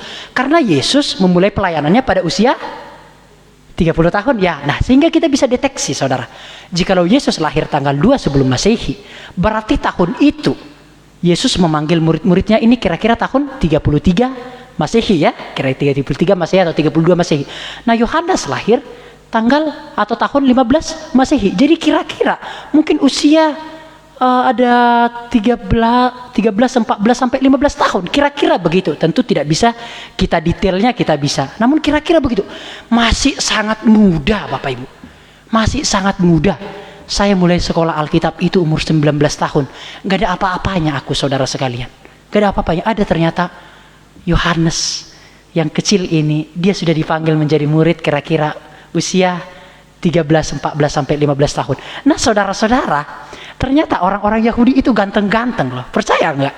Sengaja saya tidak buat gambarnya, nanti Bapak Ibu tertarik. enggak bercanda. Namun biasanya memang mereka tampan-tampan. Saya juga percaya bahwa Yesus itu tampan. Kenapa percaya bro? Ya karena pilihan Tuhan dong. Masa sih pilihan Tuhan enggak tampan-tampan? Ya kayak aku. Oh enggak ya. Ya kira-kira begitu. Orang-orang pilihan Tuhan itu pasti tampan-tampan, cantik-cantik seperti itu saudara-saudara. Dan baik itu Simon Petrus, Andreas, Yakobus, Yohanes, mereka adalah orang-orang yang tampan perawakannya. Dan saya yakin mereka adalah orang-orang yang tampan saudara. Nah saudara-saudara sekalian, apa sih alasan Yesus memanggil Simon Petrus, Andreas, Yakobus, dan Yohanes saudara? Kira-kira apa sih alasannya? Wong mereka ini kan penjala ikan kan, nelayan kan. Maksudnya apa master point, apa esensi, apa dasar Allah memanggil mereka saudara-saudara? Apakah karena mereka atau katakanlah Yakobus dan Yohanes itu orang kaya, punya lisensi dengan kerajaan Romawi? Apakah karena itu Yesus memanggil mereka? Apakah karena Simon Petrus ini orangnya kolerik, berani, to the point, belak-belakan, maka Yesus memanggil Simon Petrus? Apakah karena Andreas yang kalem, yang pragmatik ini dipanggil karena Andreas ini pragmatik, slow, santai-santai begitu saja? Apakah Yakobus dipanggil karena, apakah maksud saya Yohanes kecil dipanggil karena ia memiliki hati yang sensitif, sangat-sangat melankolis seperti itu? Apa alasan, apa esensi? Bapak Ibu dapat memikirkan ini. Apakah esensi Yesus memanggil mereka? Bukankah di Yudea juga Yesus bisa memanggil murid-muridnya? Bukankah di Nazaret juga Yesus bisa memanggil murid-muridnya? Bukankah di Kana juga Yesus bisa memanggil murid-muridnya? Karena disitulah Yesus mengadakan mujizat pertama kali. Namun mengapa di Galilea? Dan mengapa Simon Petrus? Mengapa Andreas? Mengapa Yakobus? Mengapa juga Yohanes? Saudara-saudara sekalian. Saudara-saudara, saya menemukan saudara, ternyata pemilihan Yesus memanggil murid-muridnya bukan dari kualifikasi yang saya katakan tadi. Ada yang berani, ada yang melankolis, ada yang pragmatik, ada yang sanguin, ada yang kaya. No saudara. Apa saudara? Karena itu adalah kedaulatan Tuhan saudara. Itu kedaulatan Tuhan, gak bisa diganggu gugat. Itu memang Tuhan memilih, bukan karena Simon Petrus itu berani, no. Bukan karena Simon Petrus itu garang, no. Bukan karena Simon Petrus itu bisa berenang, bukan karena dia bisa menangkap ikan, bukan karena dia bisa mendayung kapal, menerjang badai dan seterusnya. No, saudara, no. Yesus memanggil murid-murid yang pertama ini, terlebih khusus 4 orang ini, karena kedaulatan Allah. Saudara-saudara sekalian, saya mungkin akan lebih berfokus kepada hal ini. Apa alasan Tuhan memanggil kita menjadi murid Tuhan, saudara? Coba pikirkan ulang saudara sekalian. Saya tadi malam sampai jam 1 kira-kira, saya memikirkan dalam-dalam hal ini. Saya akan menempatkannya kepada saya pribadi. Mengapa Tuhan memilih saya? Apakah saya karena baik? No. Sekarang mungkin saya terlihat baik di mata Bapak Ibu Saudara. Namun dahulu, no saudara sekalian, saya anak STM. Bertengkar setiap hari saudara-saudara. Apakah karena itu? Apa saudara-saudara? Apakah karena papa saya lek Pinel di Surabaya, mama saya juga lek Pinel atau sekolah Alkitab di Sidikalang? Apakah karena kami melayani Tuhan sejak kecil seperti itu? Apa? Saya menemukan saudara. Mengapa saudara? Apakah ada orang yang lebih baik dari kita? Ada enggak? Kira-kira? Ada enggak? Banyak iya. Jadi mengapa Yesus memilih kita? Bapak Ibu bisa enggak masuk di dalam prinsip yang begitu dalam ini? Apa sih alasan yang paling krusial, paling esensial Tuhan memilih kita? Seperti yang saya katakan, bukan karena saya baik saudara, Bukan karena saya mungkin bisa hal A, hal B, hal C, hal C. Enggak. Bukan mungkin karena Bapak Ibu mungkin suka memberi, no, saudara sekalian. Bukan karena mungkin kita sudah melayani sejak kecil, kita percaya Tuhan sejak kecil, kita beribadah ke gereja, no, omong kosong, saudara sekalian. Itu semua karena apa? Karena kedaulatan Tuhan lah yang memilih itu semua. Enggak bisa diintervensi. Coba saya tantang saudara. Apakah saudara yang memilih Yesus atau Yesus yang memilih saudara? Ayo. Bukan kita yang memilih Yesus, saudara. Yesus yang memilih kita. Kita bahkan nggak tahu kenapa kita bisa percaya Yesus, bukan? Saya apresiasi kepada Ibu Mission. Yes. Apakah dia yang memilih Yesus atau Yesus yang memilih dia? Pasti 1000% Yesus yang memilih dia. Karena jarang sekali orang yang jarang seperti Bu Mission yang dari mungkin agama yang lain dahulunya ya Bu ya. Yes, Yesus yang memilih dia, saudara sekalian. Itu kedaulatan Allah, nggak bisa ditolak, ditawar menawar. Apa alasannya Pak? Mbuh alasannya. Pokoknya ikut kedaulatan Tuhan. Itulah kasih Tuhan yang tak ternilai itu, saudara-saudara. Makanya saudara, karena kedaulatan Tuhan yang begitu sangat indah, kendati pun di luar sana banyak orang yang begitu sangat baik dari kita, namun kita yang dipilih Tuhan untuk diselamatkan, saudara. Kedaulatan Tuhan semata-mata, saudara sekalian. Saya juga, mengapa Tuhan memilih saya? Saudara-saudara, ini sedikit curhat, saudara. Enggak ada satupun makhluk di dunia ini yang percaya saya akan jadi hamba Tuhan. Enggak ada satupun. Bahkan ketika saya membutuhkan sekolah Alkitab, meledak kampung itu langsung. Enggak percaya satupun. Jadi saudara-saudara, ada hal-hal memang yang tidak bisa kita pilih, saudara. Itulah yang dinamakan tanda petik takdir yang Tuhan sudah tetapkan di dalam diri kita. Tanda petik ya. Takdir yang sudah Tuhan tetapkan dalam diri kita. Pemilihan Tuhan itu berdasarkan kedaulatan Tuhan, saudara. Yes. Makanya bersyukurlah saudara-saudara. Di sekian banyaknya orang yang ada di dunia ini, kita dipilih oleh Tuhan. Bersyukur seperti Yohanes ini, saudara-saudara. Seperti Andreas, Yakobus, dan seterusnya, saudara. Saya teringat sebuah lagu yang mengatakan, mungkin nggak apa-apa ya kita nyanyikannya biar nggak bosan, saudara-saudara ya. Kita nyanyikan lagu apa yang tadi? Monggo Pak, biar kita nggak bosan ya, karena alangkah lebih baiknya seperti itu. Nanti kita akan masuk sedikit lagi, mungkin 5-10 menit lagi. Yesus, kau telah memulai. Main apa itu ya? Yesus, kau telah, main G ya, main C. Coba nggak apa-apa ya? Gak apa-apa, situ aja gak apa-apa. Biar lebih rileks saja kita.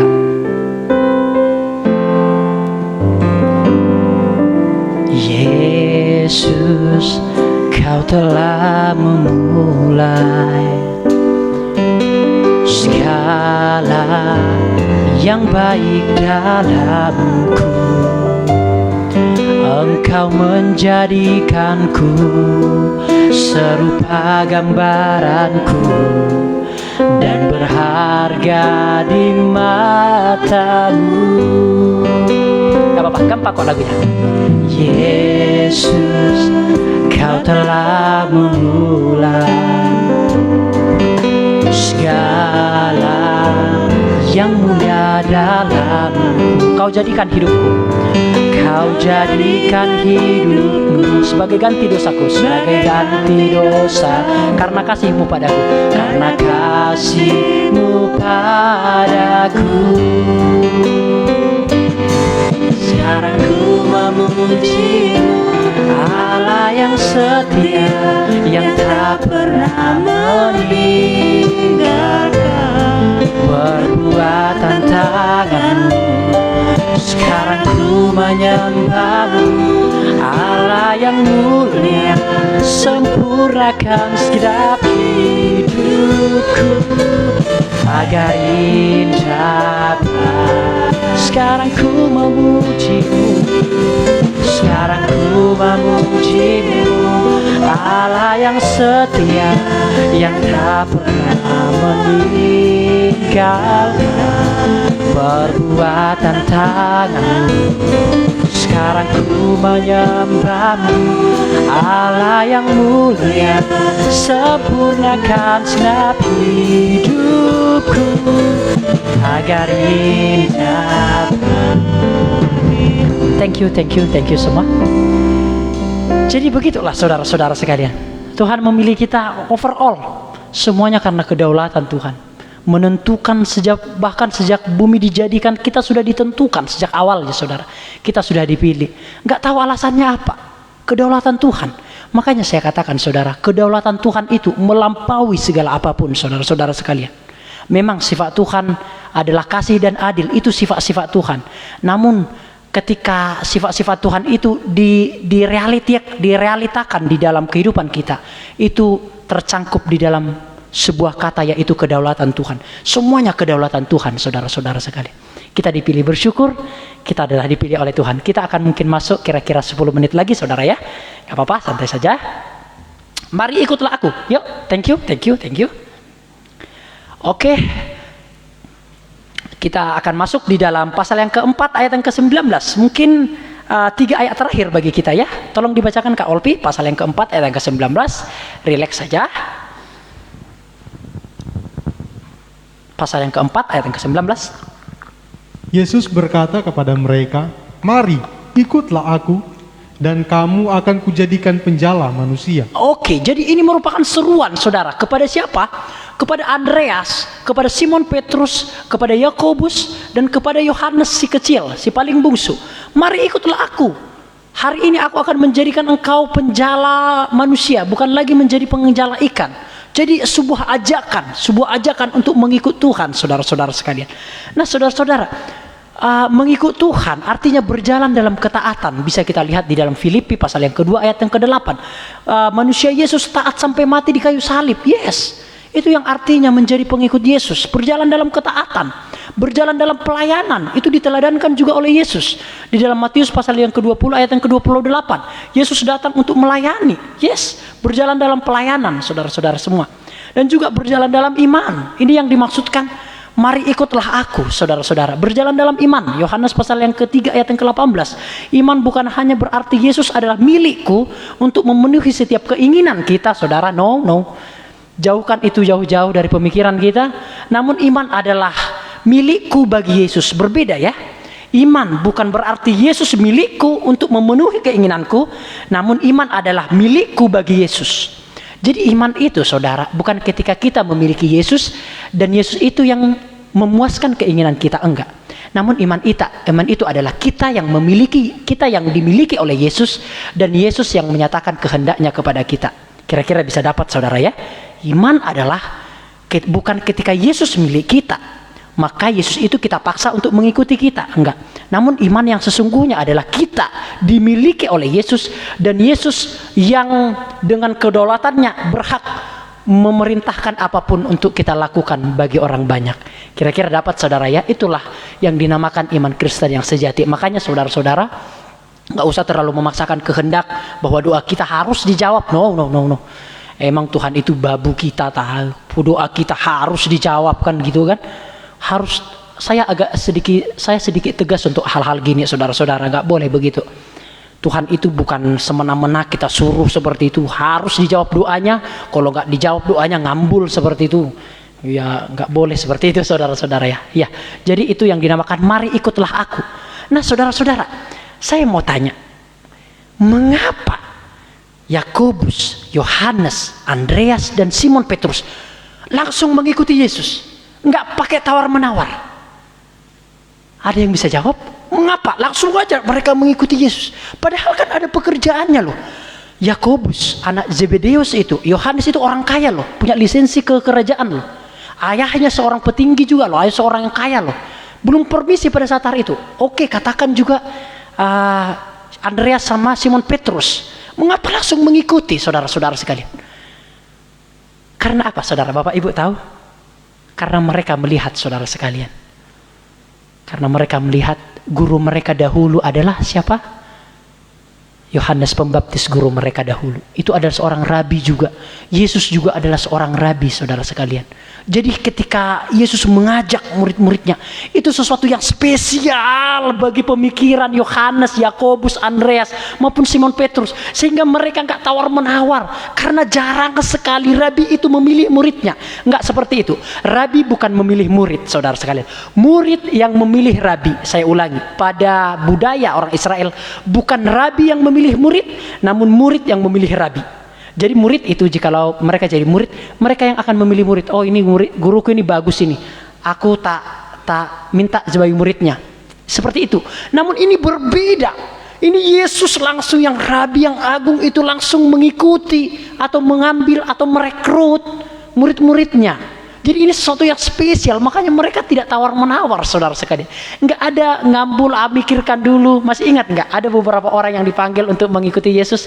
Mari ikutlah aku. Saya tunggu saya lo ya. Aku tak kubur no papaku saya lo ya. Saya tunggu saya lo ya. Aku itu lo mau permisi ambil bapakku dulu lo ya. Enggak, namun yang keempat orang ini berbeda, saudara. Ditinggalkan semua jalannya, saudara sekalian. Karena ini sesuatu yang spesial, sesuatu yang sangat jarang, unlimited seperti itu. Bukan kesempatan yang bisa datang 2 kali, no. Mereka langsung mengambil kesempatan itu, saudara-saudara. Jadi saudara-saudara sekalian, mengikuti Yesus berarti mengikatkan diri kepada Yesus di tengah-tengah aktivitas kita, saudara-saudara sekalian. Mari ikutlah aku, sebuah ajakan yang begitu sangat indah, saudara. Nah, ternyata saudara, penjala ikan kan sering kita bilang kan, penjala ikan itu profesi yang orang miskin. No. Salah, saudara. Orang miskin itu Yohanes itu, orang miskin itu Yakobus itu, orang miskin itu Andreas itu, atau Simon Petrus. Enggak. Sekarang, saudara, di zaman sekarang, jikalau kita menilik ke zaman sekarang, profesi nelayan itu sama dengan profesi pengusaha. Sama dengan profesi pengusaha. Sama. Jadi pada saat hari itu nggak banyak orang yang bisa bernelayan, saudara. Karena apa? Israel itu dikelilingi padang gurun sebenarnya. Nggak terlalu banyak orang yang tinggal di sekitar danau itu. Sehingga orang-orang yang bisa bernelayan itu orang-orang yang limited edition, yang spesial seperti itu. Dan seperti yang saya katakan, Zebedeus sama Yohanes itu adalah orang-orang kaya. Jalannya itu panjangnya 30 meter dan memiliki banyak kapal seperti itu. Dan ada kerjasama dengan pemerintahan Romawi. Jadi saudara-saudara, jangan pikir loh ya, yang mengikuti Yesus itu adalah orang-orang pengangguran. Oh, jangan pikir. Nggak ada itu orang-orang pengangguran yang mengikuti Yesus itu. Orang-orang sibuk semua mereka itu. Orang-orang penting semua, orang-orang kaya semua itu, saudara-saudara. Mereka dipanggil bukan dalam keadaan menganggur, no. Jauhkan itu dalam pikiran kita, saudara-saudara. Namun, saudara-saudara, nggak tahu loh ya, ini sedikit curhat sebagai bagian yang terakhir. Mereka tidak dikatakan sedih, baik itu keempat murid ini, tapi nggak tahu kenapa. Saya agak sedikit sedih ketika membaca ini. Mungkin menilik saya ya. Jadi mungkin ketika membaca ini saya teringat saya pribadi. Mungkin seperti itu. Jadi agak sedikit melankolis seperti itu. Meninggalkan banyak hal tentunya mereka waktu meninggalkan atau mengikuti Yesus. Ditinggalkan perahunya, ditinggalkan orang tuanya, ditinggalkan semuanya. Apalagi Yohanes itu masih usia 14-15 tahun. Masih mau bermain-main mungkin. Masih mau touring mungkin, nggak tahu mau touring mau kemana. Ya kira-kira begitu, namun ditinggalkan, saudara. Tidak ada dikatakan sedih mereka. Dan jadi ketika tadi malam saya merenungkan, saya sedikit berkaca, sepertinya saya sedikit berkaca kepada diri saya sendiri. Oh ternyata begini, ternyata dipanggil oleh Tuhan. Seperti itu, saudara-saudara sekalian. Oke, menjadi penjala manusia, ini slide terakhir bagi kita. Mari ikutlah aku, panggilan resmi untuk menjadi murid, talmidin. Mereka harus berkomitmen mengikuti Yesus sebagai rabi.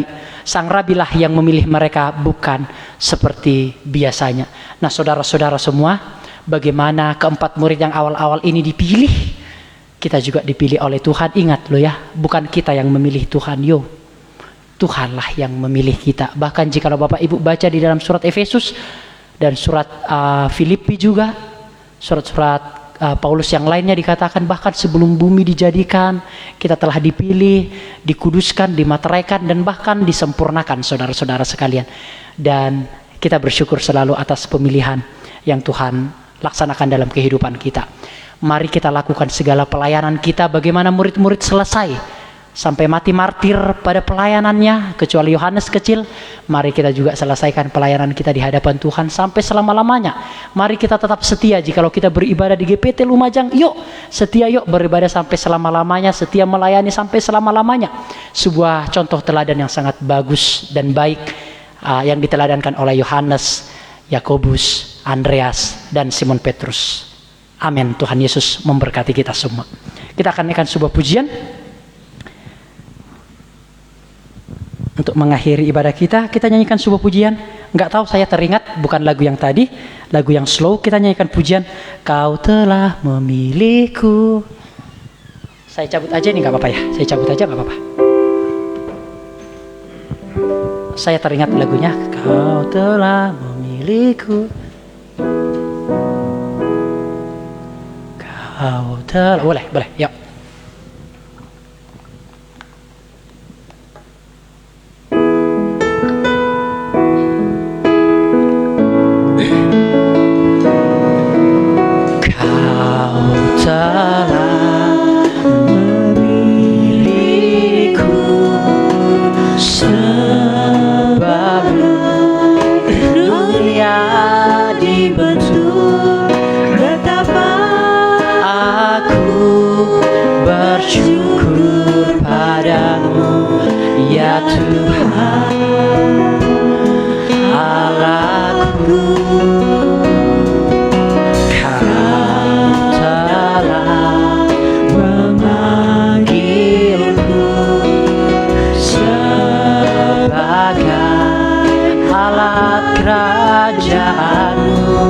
Betapa aku bersyukur padamu atas perbuatanmu.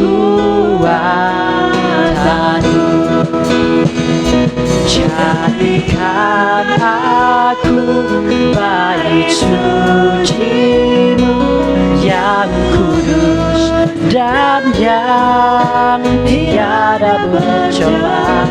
Jadikan aku mesbah doa-Mu bagi keselamatan bangsa. Bersama kita bangkit berdiri, Bapak Ibu Saudara sekalian. Kau telah memilihku sebelum dunia dibentuk. Betapa aku bersyukur padamu, ya Tuhan Allahku. Kau telah memanggilku sebagai alat kerajaan-Mu. Betapa aku bersyukur padamu atas perbuatanmu. Jadikan aku bait suci-Mu yang kudus dan yang tiada bercela. Jadikan aku mesbah doa-Mu bagi keselamatan. Jadikan aku bait suci-Mu yang kudus, yang tiada bercela. Jadikan aku mesbah doa-Mu bagi keselamatan bangsaku. Lebih slow.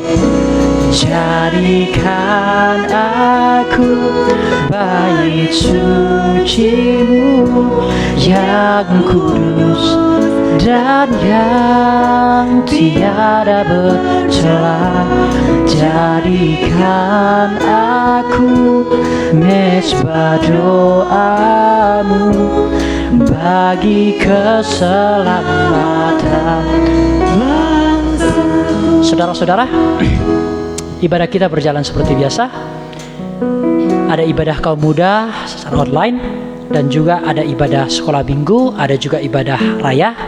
Dan yang kedua, pengumuman yang saya bagikan bagi kita semua, berdoa bagi Ibu Seli yang besok akan operasi katarak, dan berdoa untuk Bapak Edi Gesang yang ulang tahun hari ini, dan berdoa juga bagi Tante Dewi, cucu dari Tante Dewi yang sedang sakit DBD di rumah sakit. Saya mohon Bapak Gembala kita untuk mendoakan kita dan juga untuk membawa kita dalam doa berkat.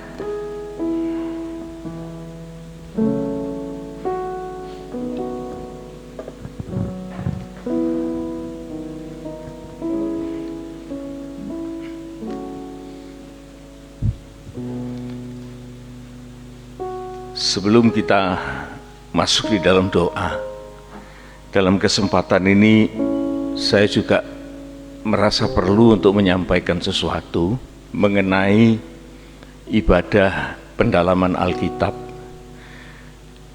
Kita harus punya sesuatu terobosan untuk pendalaman Alkitab ini, adalah kita kembalikan dulu ke arah yang murni. Ke arah yang murni ini bukan artinya kalau hamba Tuhan yang lain itu sesat, enggak, bukan, sama sekali bukan. Tetapi saya ingin supaya Alkitab itu dihayati secara murni. Jadi sejarahnya sejarah yang betul, maksud kata-katanya kata-kata yang betul. Jadi masih murni, tidak terintervensi dengan pemikiran-pemikiran kita.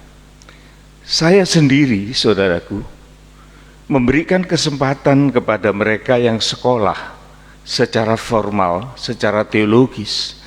Oleh karena saya tahu pelajaran di dalam ilmu teologi itu masih murni. Jadi tidak ada misalnya alegoris, tidak ada misalnya metafora, tidak ada sesuatu yang di luar kemurnian itu. Bukan artinya salah loh saudaraku, saya demi Tuhan saya tidak menyalahkan orang yang menyampaikan firman Tuhan dengan alegoris. Oleh karena kalau saudara tanya kok gitu, apa salah? Enggak. Contoh saudara ya, seperti saya dengar Pak Hari mengatakan Raja Salomo itu meminta sebilah pedang untuk memotong, membelah bayi itu, untuk menyatakan kebenaran siapa pemilik dari anak bayi itu. Nah, kemudian secara alegoris itu kita mengatakan pedang itu adalah firman Tuhan. Loh, apa salah? Tidak salah saudaraku. Loh, apa betul Alkitab itu bilang kalau pedang itu firman Tuhan? Loh, ada. Firman Tuhan itu lebih tajam dari pedang bermata dua justru. Dia memisahkan jiwa dan roh. Dia menyelidik dalam hati manusia sampai sehabis-habis penyelidikannya. Jadi kalau seorang hamba Tuhan mengangkat suatu cerita di dalam Alkitab dan kemudian dia mengartikan itu, dan pengartian itu tidak melenceng, tetapi ada ayat-ayat pendukungnya, ya itu betul. Lah kalau yang adili bukan pedang firman Tuhan, mau pakai apa itu Salomo? Ya, dan itu masih banyak saudaraku, masih banyak cerita-cerita yang semacam itu. Lah cuma ini loh, ini saya juga curhat dari pengalaman hidup. Kalau dulu orang di dalam PA atau di dalam ibadah jangan coba-coba tanya, karena kalau mereka tanya langsung dicap kamu kurang iman. Saya pikir ini sangat merugikan jemaat. Seharusnya jemaat itu diberi kesempatan untuk bertanya, dipacu untuk bertanya supaya melok mikir gitu loh saudara. Terus terang kalau saya khotbah kemudian melihat jemaat itu cuma duduk mantuk-mantuk gini, apa dikira saya seneng? Enggak. Saya lebih seneng kalau orang yang punya pikiran yang kritis. Kok ngomong gini ya, ngomong gitu ya. Daud ini tadi ngomong, saya nyatet ini sabanya loh. Ini mungkin dipertanyakan nanti kalau pertemuan. Jadi kita itu mendengar dan memikir, menelaah, mengingat, ada ayat pendukungnya dan lain sebagainya. Jadi orang beribadah itu otaknya jalan, bukan mantuk-mantuk terus ketiduran. Nah itu bahaya, saudara ya. Jadi ini yang perlu diperhatikan. Dan firman Tuhan itu mengatakan bahwa di dalam gereja Tuhan, di dalam jemaat Tuhan, itu Tuhan itu memberikan karunia-karunia utusan, yaitu sebagai seorang rasul. Rasulnya sekarang itu sudah tidak ada, sudah tidak zamannya rasul-rasulan itu. Tapi pengajaran dari para rasul itu masih ada yang mempertahankan di dalam gereja Tuhan. Itu karunia rasul. Dia bukan rasul, tapi dia punya karunia rasul. Nabi sudah tidak ada zaman Nabi itu, sudah selesai zamannya Yesus. Tetapi karunia kenabian itu ada di dalam gereja. Ada orang-orang yang punya karunia kenabian itu, dia bisa merasakan sesuatu dan dia berkata-kata dengan hikmat. Ada sekarang ini penginjil itu masih eksis, gembala masih eksis untuk zaman sekarang, sampai pada para guru. Jadi gereja Tuhan itu dilengkapi sedemikian rupa supaya gereja itu bergerak, supaya gereja itu berangkat dewasa gitu loh. Supaya bukan hanya sebagai orang Kristen yang cuma menerima saja, tetapi juga bisa mengolah dan juga bisa memberi. Jadi PA itu tujuannya di situ, saudaraku ya. Jadi bukan hanya satu pihak, bukan. Tapi tentunya saya juga tidak akan menyalahkan kalau ada selingan-selingan dari hamba-hamba Tuhan yang dia menyampaikan sesuai dengan apa yang dia miliki. Silakan, silakan. Mungkin saya juga penyampaiannya akan beda dengan Daud. Mungkin Pak Haris juga beda. Jadi setiap orang itu akan punya talenta dari apa yang Tuhan berikan kepada dia. Yang penting itu kan tidak salah itu loh, saudaraku. Nah, saya sebagai gembala, saya hanya menimbang orang ini ngomongnya di mana dasarnya, ada ndak kekuatannya. Kalau itu memang betul ada kekuatannya, ada kebenarannya, silahkan. Itu sangat membangun jemaat. Ya, saya senang hal-hal itu.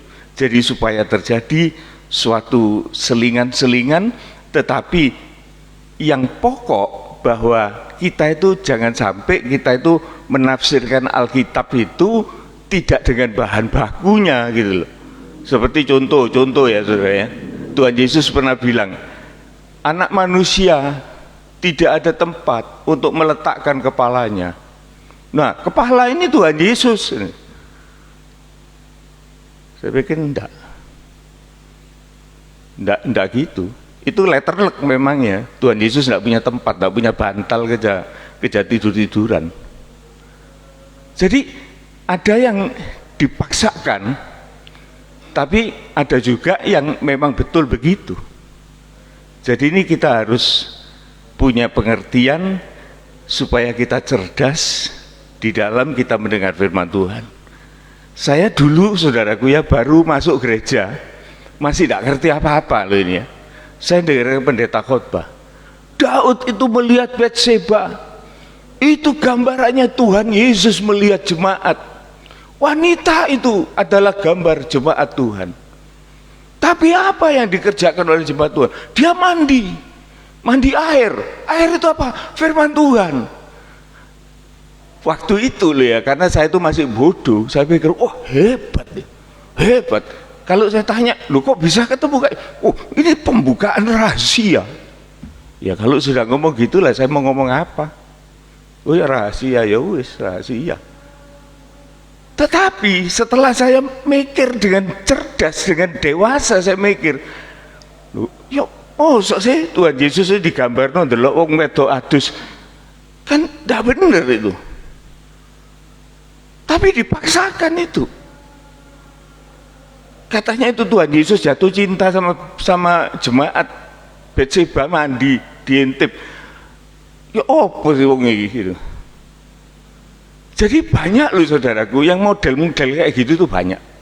Oleh sebab itu PA ini perlu ditekankan kemurniannya sesuai dengan pakemnya firman Tuhan ini yang diakui oleh gereja seluruh dunia, supaya kita menjadi orang Kristen yang cerdas. Yaitu ya, ini sekedar hanya pemberitahuan yang bisa saya sampaikan. Sekarang kita akan masuk dalam doa. Kita pertama akan doakan untuk Ibu Sally yang besok akan operasi katarak, kemudian Bapak Edi ulang tahun, ya, dan kemudian ada seorang anak atau cucu dari Tante Devi yang sakit DBD. Kita doakan. Bapa di dalam surga, nama-nama yang telah kami sebutkan dengan segala kepentingan dan keperluannya Tuhan, Engkau yang maha tahu, Engkau yang maha mengerti apa yang mereka dambakan dalam hidup mereka. Yang jelas mereka memohon pertolongan-Mu bagi mereka yang menderita sakit. Tetapi ada di antaranya yang bersuka cita oleh karena melewati hari ulang tahun yang Tuhan sudah karuniakan. Oleh sebab itu Tuhan, kami berdoa bagi mereka supaya mereka terpenuhi dan mendapat belas kasihan-Mu dan mendapat rahmat dari-Mu untuk mereka boleh kembali bersuka cita dan bertambah sukacita di dalam hidup bersama Tuhan.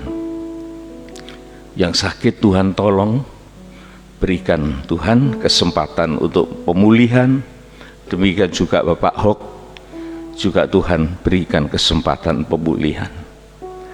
Dan saudara-saudara yang lain yang mungkin tidak disebutkan namanya, biar Tuhan Engkau juga melawat mereka dan berikan mereka penghiburan dan kekuatan. Terima kasih buat kesempatan untuk PA petang hari ini. Kami telah melewati bersama dengan Engkau di dalam firman Tuhan, dan kami mendapat tambahan-tambahan pengenalan akan Tuhan. Dan kami dibangunkan iman kami untuk sampai kepada pengharapan, bahkan sampai kepada tindakan-tindakan kasih. Terima kasih ya Tuhan. Saudara-saudaraku yang dikasihi oleh Tuhan, terimalah berkat anugerah dari Allah Bapa, Putra, dan Roh Kudus di dalam bentuk sukacita kerajaan surga, damai sejahtera, keselamatan yang kekal menyertai kita semua, dan juga ditambah dengan berkat-berkat jasmaniah yang kita butuhkan untuk kita juga dapat menjadi berkat bagi orang lain. Terimalah segala berkat-berkat yang kita mohonkan bersama ini, dan kami naikkan, kami mohonkan hanya di dalam nama Tuhan Yesus Kristus. Amin.